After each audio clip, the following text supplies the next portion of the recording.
Yeah, what do you think over the last 8 years was like your biggest challenge that you had to overcome?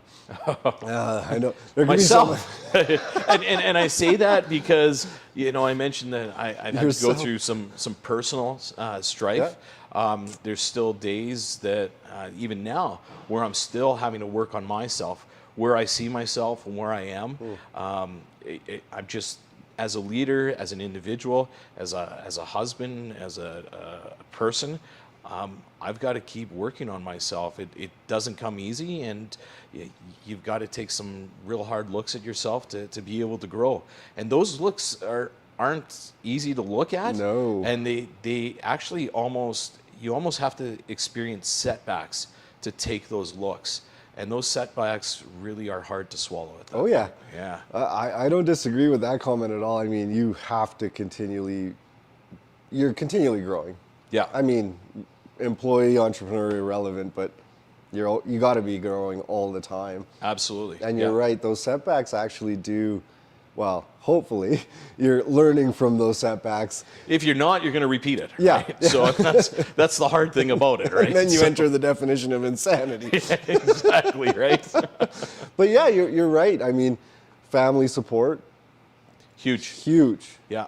Because there is a lot of risk and commitment that you have to give to your business. It's its own entity. Absolutely. It's like a person. You got to take care of it. You got to nurture it. You got to feed it. Yeah, you bet. and so it's really critical, I think, to be if you are in a marriage or in a relationship, that you're in an environment that they have your back.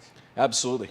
Yes, if your spouse isn't on board, or if you don't have a good backing, I've got family. Yep. And initially when I purchased the business, I wasn't married, and Yep. I had the backing of my parents. So if there was times where I needed to do something, my parents would step in, and thankfully I was able to find somebody. Yeah. And even now, if I need to step up and do something, she's in there with me. Yeah. Last weekend was inventory for us. Okay. So, and her and I, we were in here counting inventory, so Wow. she had my back, right? Like, Wow. can't ask for a best partner at that point, right? So, And I'm going to throw a curveball into this and, Sure. and talk about even the opposite balance of home life.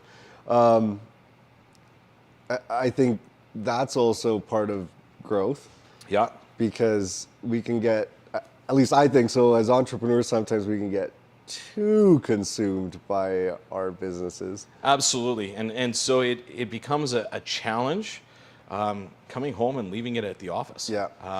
I know that's something that my wife is consistently on top of me for. Yep.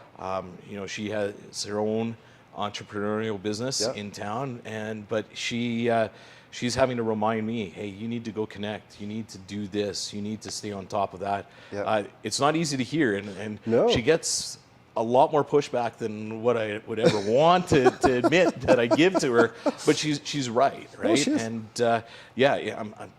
she's key to having the success at home, right? And connecting with the kids and making sure that they're, going for what they need to have in their life, and not just taking them there, but actually connecting with them. Yes. Because that's two different things, right? Yes. Yeah.